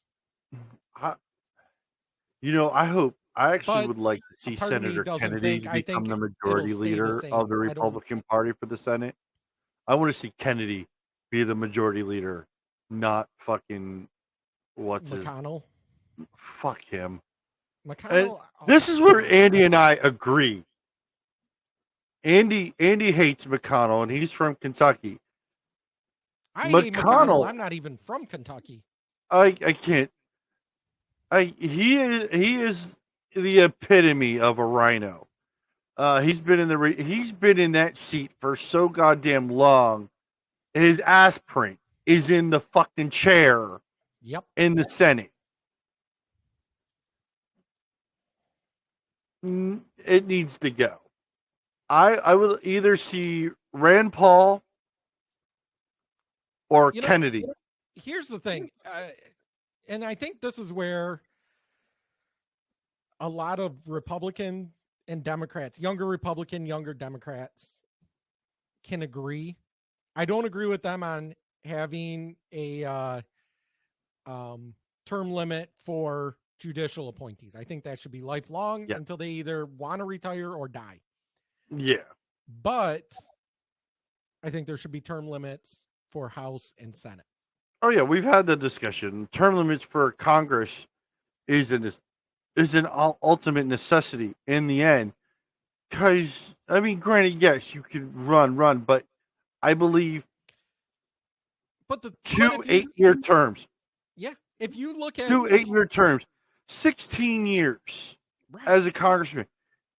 If you can keep your seat that long, you should be able to do what you're set out to do. Right. But I also believe Congress needs to go back to, quote, being a part-time employee. Yes. So they need to be around their constituents and be accountable to them face to face. What 50s, what 40s, 50s Congress members all had a regular full-time job, and working it in Congress was part-time work. Right. You got paid for it. They paid for your travel to leave your state to go to DC to vote. Yes. But I think even now it's even easier to do that because me and you are talking, we're how many hundreds of miles away from each other? Yeah. With internet technology, they can literally have their office in That their is hometown the one and problem still is be in quorum. see that is the one thing that is the most annoying, is that they vote by proxy. That is the one thing I believe that they actually physically need to be there to vote. Well, be there for a vote, but they don't need to be there to listen to arguments or to, even in committee. They can be there in committee and still be. Ruth Bader Ginsburg spent the last decade listening to oral arguments on a phone. Sure. What was it? Elena Kagan, I think it was, that spent the most of COVID not going into work, doing it over the phone. Congress can do the same thing. I'm not saying it's not wrong, but when I just believe I would rather know that the people that we elect actually go when they need to be there. Not phoning it in or having their constituent go in there for them. The other thing, I think the Senate should go back to state appointed. The Senate should have always been state appointed. It was up until, I don't remember when it changed, but it wasn't a popularity contest. It wasn't, it was state appointed. You voted for your representatives. You voted for the representatives of your state. The representatives of your state voted for your 2 Senate representatives, because the Senate representatives were not supposed to represent the people of the state. They were supposed to represent the interests of the government of the state. Yep. And also, I mean, in hindsight, I mean, yes, our government's not perfect, but it's better than some, because if you look at Canada, oh God. You look at Mexico, they have their own government, but hell, they're run more by the cartels behind the scenes than they are run by their actual government. Sometimes I wonder how much cartels actually run our government, the people in our government. The mafia. There was always that theory that JFK was assassinated by the mafia. Oh, no. Oh, no. So, or maybe not JFK. Maybe was it? No, it was JFK. Okay. No, JFK was. So, I don't know. I'm not going to be able to. So, the rumor, my family's all from Sicily. And my family is mob related in hindsight way back when. My grandmother got a lot of us, steered all of us away from that family by moving everybody away from it. By blood, we can walk in, prove that we were Sicilian, and they take us in. No, hands down. Fucking, if you ever go to Sicily, there's no cops. I don't think you'd walk in and become an associate. You might become a friend, but not an associate. No, the way it was back then, they were all about the blood. It was all about blood. And then you would earn that trust to work up the ladder. That was your entrance in the door. But what a mobster was actually, an old mobster was on there, alleged mobster, was talking about it. They said, no, there was two people that day that shot, and Oswald was the fall guy. So that's why they believed that it was him, but they were like, oh, it's the magic bullet. It fucking ricocheted. No, motherfucker. There was more than one person taking shots. You heard ricochets from more than one gun. You just heard one gun shoot at a time. So, because the thing is, when we talk about the swamp, we talk about the people behind the scenes, the shadow government. Shadow government at that time was the mob. Because you got to remember, back in World War II, the government enlisted the mob to take care of all the ports in the United States to make sure we were getting our stuff to our guys and that we weren't getting. And they couldn't unionize and stuff like that. Yes. So it was a different time. So yeah. So when I speak of like how the cartel works with the government, it's very similar how the mob that is still very fucking much around. They just don't advertise themselves as much as they always. It's a very behind the scenes. It is about the almighty dollar. The dollar is what gets you. They don't need guns anymore. It's all about the money, and they've proven that. So that is one thing like I will respect Trump for, because Trump had no problem standing to the mob. He didn't get in their way, and they didn't get in his way. And it was kind of an. I'm sure you'd have to be an idiot. He lives in New York his whole life. He's a rich man. Oh no! I mean, he's had to make deals with the union. Mob ties.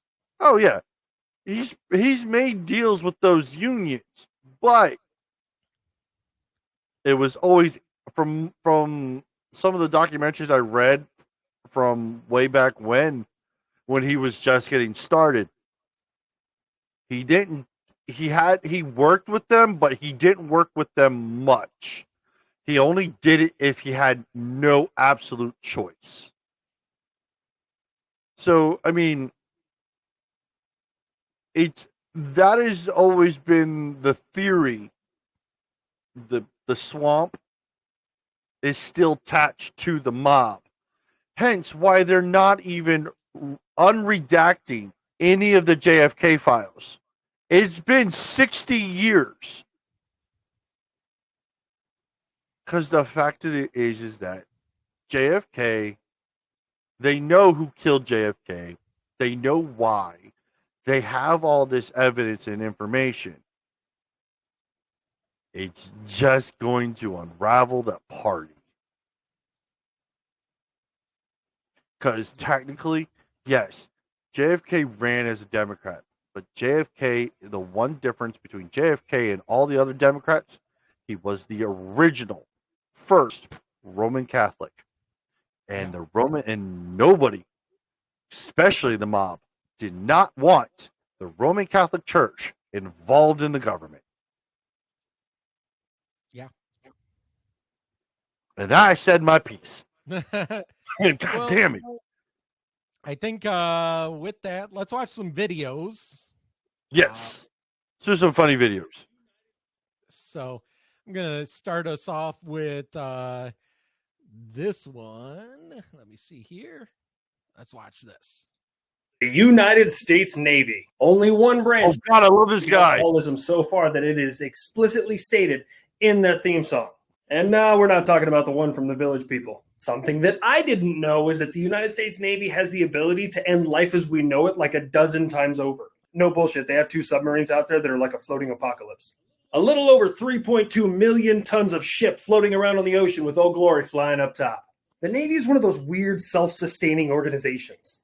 Like the Army relies heavily on the Air Force for supply, the Navy for strike capabilities, and the Marines to make fun of. The Navy, on the other hand, possesses the ability to eliminate all life on an island and then build a bar within 24 hours. Hashtag Seabees. Every Seabee I've ever met just lifts weights and builds shit. No bullshit. Okay. Oh, I thought you said pause it for a second. You got to talk. You're not talking. Oh, if I hit the unmute button, it'd be great. My whole family was Navy. I love this guy. So whenever he talks about the subs, that just there's 2 out there that will just end life as you know it. Yeah, those subs, they don't come up ever. No, they're like allergic to the sun. Like they are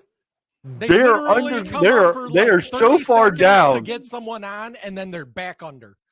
Yeah.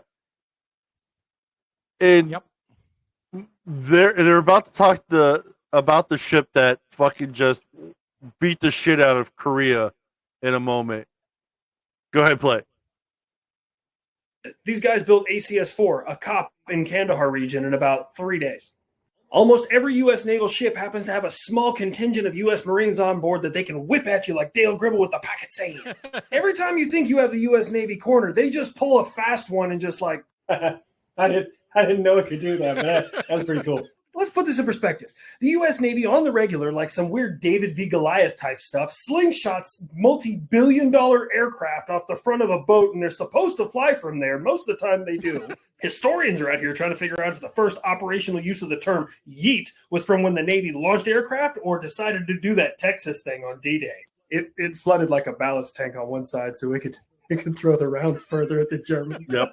I mean, every time you Google U.S. Navy history, you find something that shouldn't have worked, but it just did. The Wisconsin and the Korean War, temper. If you guys don't know that story, a Korean 155 battery got real lucky and hit the Wisconsin once, wounding 3 sailors. The Wisconsin promptly emptied all 9 of her guns and obliterated the 155 position. The ship that was with her just sent over a message and said, temper. And then you got the Navy chief. God, that was the one thing that I really wish the Army would take from y'all. Being a Navy chief is like the U.S. Navy's version of being a United States Marine. Navy chiefs are so proud of what they are, so proud of their heritage. They are paid for a living. Position, and they help each other out regardless of where they're from, what their position is, just based off of the fact that they're chiefs. The only reason I know this and has completely captured my jealousy is I have an older brother who's a senior chief. Listen. If chief is right, chief. The only thing I know about that is from NCIS, and they always talk about the chief petty officer or the chief this. And chief. There's different levels of chief. If you make it to just chief, you can't say yes, sir. You will get smited, and I mean it. Because I made that mistake. I never lived to end it down.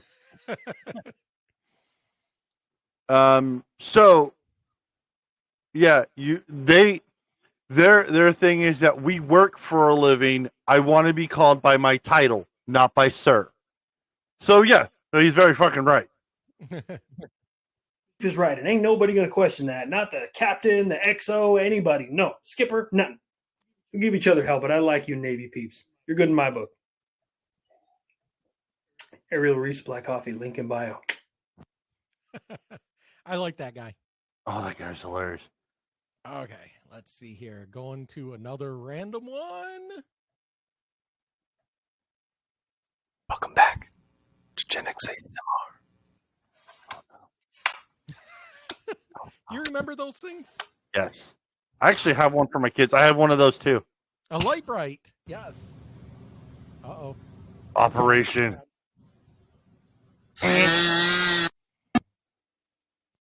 Atari. ColecoVision. I don't think that was Atari. I think that was Coleco. That's one of the two. All right. Let's see what else do we got here. Randomly picking. It's time for more of your favorite facts about the historical timeline that will make you very uncomfortable.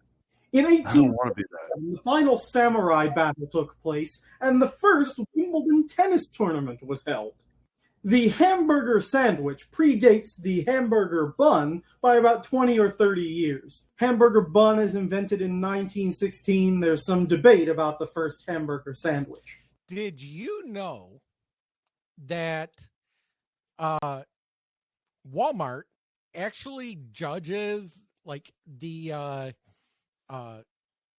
their version of a recession or inflation based on people buying hamburgers, hot dogs, buns, and bread.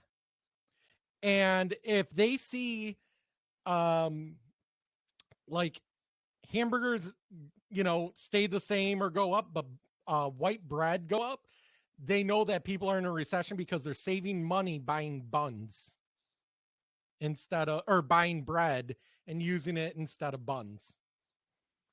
And I can't say I haven't done that this week because I was too lazy to go out and buy some buns. So I told my son, we're having hamburgers tonight.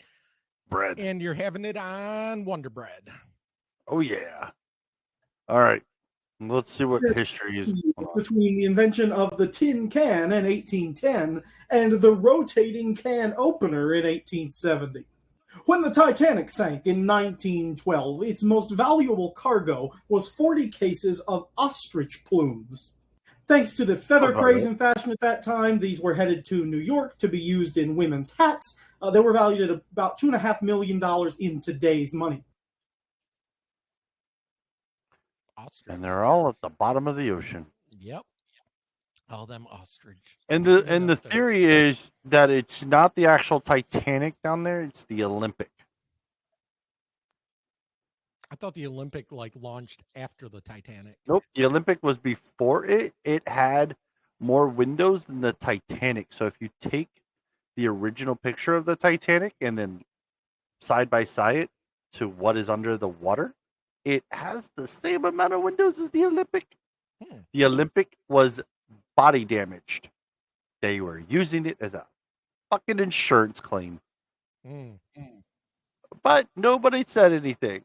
But that's just a theory. Okay, you ready? Oh, God. Is that a hammer to the butthole? Oh, yeah. Her butthole just got stretched out. They just fucking... So for those of you that are listening, this was I'm assuming doctor because he wore a white jacket. Sure. That basically pounded took a hammer and a chisel to a woman's ass. Yeah. I'm assuming something with her tailbone, but if I ever have a doctor say, hey, sciatic nerve, we're going to fix this by pounding your ass, I would say no. Okay. One more. And then we need to close it out because we're at the 2-hour mark. Woohoo! Oh, nope. We got one more after this. Sorry. Because we got to play it. Oh, God. This random email saying, your phone is jailbroken and we're going to clone everything. Hey, I can't tell you exactly how I know this information, but I can tell you that for the last 6 years, I've been a certified hardware engineer for a certain company that likes to talk a lot about fruit. So I know exactly what's going on here and I deal with it every single day. So hold on. I'm coming on here like this looking crazy to tell you, number one, do not remove the device. Here's what's happening. You lost your phone, right? It made its way to China. How it made its way to China is not important. But the only reason that these people are contacting you now is because your phone is actually useless to them. And you're the only person who can save them. By the way, I used to work for Apple. I used to get these calls all the time. Everything she's saying is 100% correct.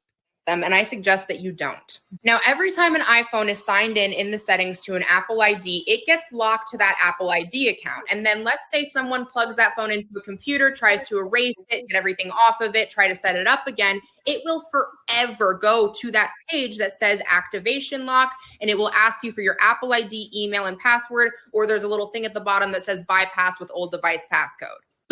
Okay, so this is 3 minutes long. I'm not going to play it. We'll put a link if we want in the show notes. But basically, what this woman is saying is she works for Apple, and she's talking about activation lock, which when you sign into an Apple device and it asks you to sign in with your Apple ID, it locks that to the actual serial number of the or the MAC address of the hardware on there. So even if somebody erases it, which they used to do, it used to be someone stole your phone, they erased it, and then they used it as their own. Now they erase it, and it comes up and it says, please enter your Apple ID and password in order to use, which is a really good security feature. It may not get you your phone back, but it actually did cut down on theft, because what's the point of stealing a phone if you can't use it? This woman, because of this video, is potentially getting fired from Apple, which sucks.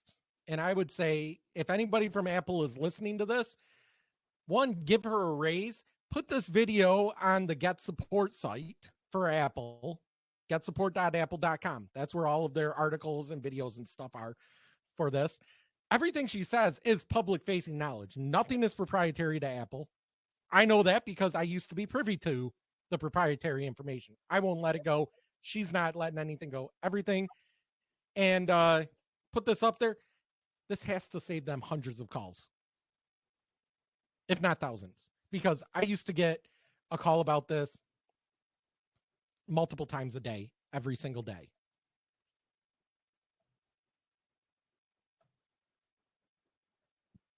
Are you talking again and I can't hear you? No, I'm not. I'm just waiting. Okay. Okay. Last one. This one's kind of gross.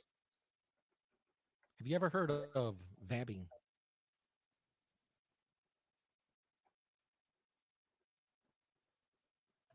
Are you a vabber? Oh, God. His date, now girlfriend, decided to tell him that she has recently started vabbing. I don't know what vabbing is. I don't know. Vabbing. She watched a tutorial on TikTok and has been doing it ever since. Vabbing. Real quick, don't take advice directly from TikTok. Like, not all of it is good. No. The gym, work, doing the big shop. She's like, you name. Oh! She's like, oh! No, it tells you what it is. Don't do that. You name it. I can't read this. What's vabbing? She places her fingers down there and then proceeds to dab on a little bit of her natural scent.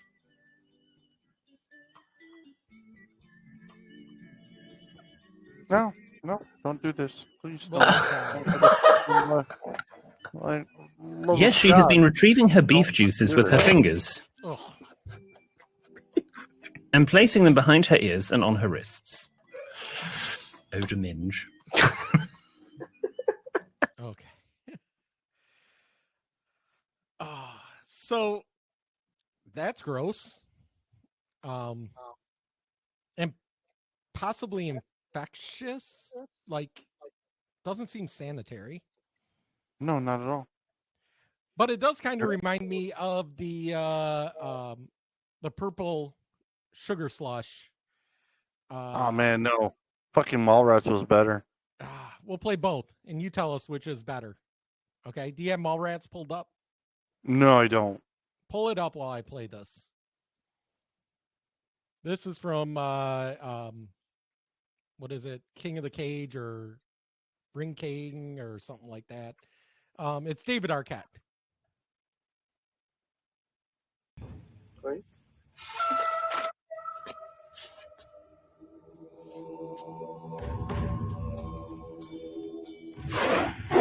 What do you want, boob? Purple sugar slush. King size. That'll be $1.26. $1.25. That's all I got. That's just not good enough now, is it, you little boob? You little Jimmy. Oh, no. It's It's ready to thirsty, rumble. too. This That's is not it. Refill. Yeah, No, don't sweat it. Guys, no, come on, I feel bad. Hey, Gordy? Yeah. Why does it look like you have your finger in your butt? Because it do.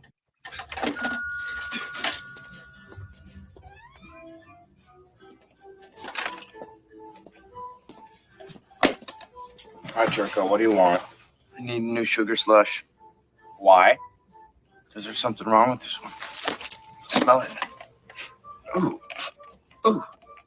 Oh, that's awful. Ah, I know. oh. Smells like my ass, right? Oh, yeah, Maybe your ass. It's weird, huh? like a bitter, sour ass. Oh, It's like you poured it right from your butt. oh, oh, oh, oh, I will get you another one ASAP. Thanks. So bad. How could you drink that? I struggled through most of it, but the butt fruit just kind of settled at the bottom.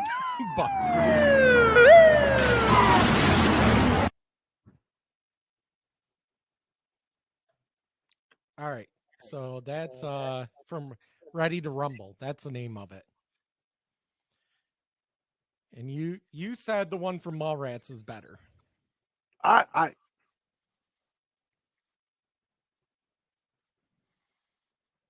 All right, so you can't scream at him, but after all he's done to you, you should still kind of Exactly. stick it to him.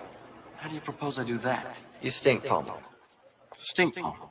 You take your hand and you stick it in your ass like this. You've been walking all day and you're also nervous, so no doubt you'll be sweaty as hell. You should see I yourself mean, right now. the scripture that he's doing just makes it even better. There, now you shake hands with the guy. Hey, Mr. Svenning, how have you been? What's the point? You know how long it takes for that smell to come off? Scrub all you like, it'll stick around for at least 2 days. How does he explain it to his colleagues and family? They'll think he doesn't know how to wipe his ass properly. Meanwhile, you yourself are left with a hand that smells like shit. Small price to pay for the smiting one's enemies. I think I'll pass. Look, do me a favor. Stay here while I go talk to him.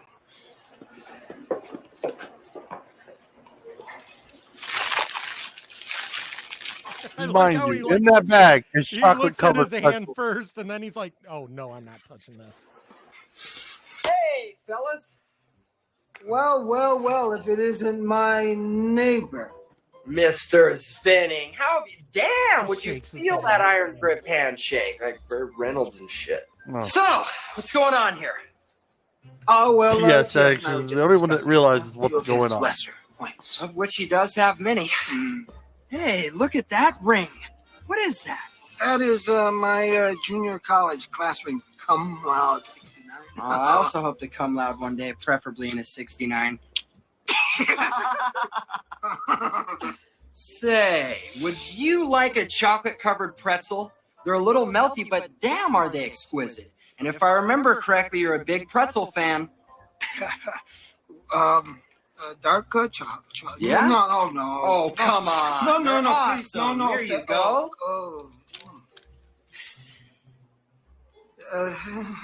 Thank you.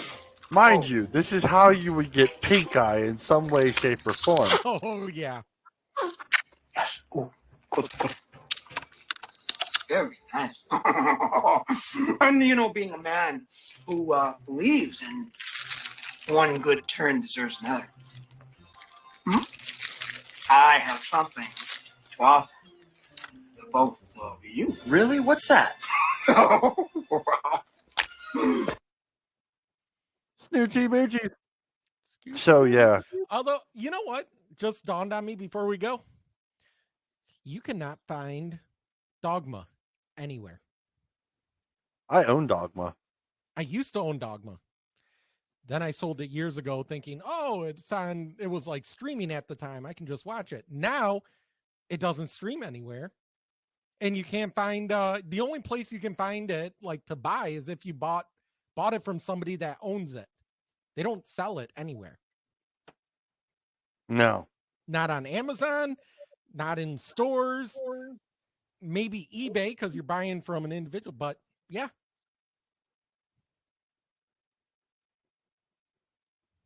I wanted to show my son Dogma, and I can't. So. All right. All right. Go ahead and show us out. Again, this is episode 44 of Fire Talk Radio. Check us out on our website on firetalkradio.com. Check us out on Facebook, Fire Talk Radio, Truth Social, Fire Talk Radio, Twitter, Fire Talk Radio. YouTube, Fire Talk Radio. Subscribe. You'll know when we go live. Go to our website, hit the subscribe button. It'll tell you where you can find us to listen. Spotify, iTunes, wherever. You can email us at firetalknetwork@gmail.com. Voicemail us at 814-380-9820. And again, we'll catch you next week. See you guys. Don't burn the country down.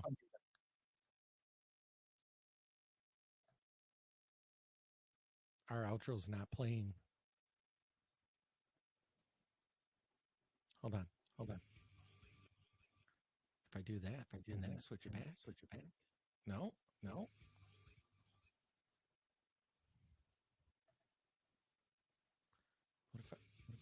Oh, this is fantastic.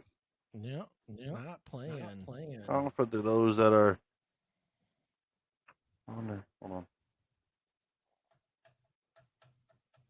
At some point, I'm going to make a video and just play it as a video. All right. See you guys. Good night, everybody.